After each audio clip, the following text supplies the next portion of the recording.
Hi friends, இன்றைக்கி டே 1 முட்டை வச்சு ஒரு நாளைக்கு 5 to 6 டைம்ஸ் வந்து முட்டையை ரொட்டேட் பண்ணி விடணும்.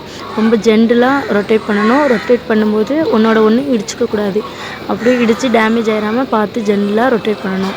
அப்புறம் உள்ளே வந்து அந்த டப்பாவில் வாட்ரு இருக்கா, ஃபாகர் மிஷின்லாம் ஒழுங்காக ஒர்க் ஆகுதா, சென்சார் ஒயரெல்லாம் உள்ளே இருக்குதா அப்படிங்கிறத நம்ம ரொட்டேட் பண்ணும்போது ஒவ்வொரு டைமும் நம்ம செக் பண்ணணும். டெம்பரேச்சர் எப்படி மெயின்டைன் ஆகுறது அப்படிங்கிறதையும் நம்ம செக் பண்ணிகிட்ருக்கணும்.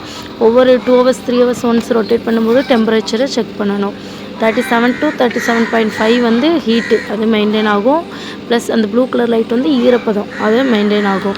நம்ம சென்சார் ஒயர் சப்போஸ் தவறி வெளியில் இருந்தது அப்படின்னா லைட் வந்து ஆட்டோமேட்டிக்காக ஆஃப் ஆகாது. அப்போது முட்டை வந்து வெந்து போயிடும். உள்ளே லைட் எரிஞ்சு ரொம்ப ஹீட்டாகி வெந்து போயிடும். ஸோ ரெகுலராக நம்மளை ஃபாலோ பண்ணிக்கோங்க. நெக்ஸ்ட் வீடியோவில் பார்ப்போம் முட்டை எப்படி வருது, கோழி குஞ்சு எப்படி பறக்குது அப்படிங்கிறத பார்க்கலாம். சேனலை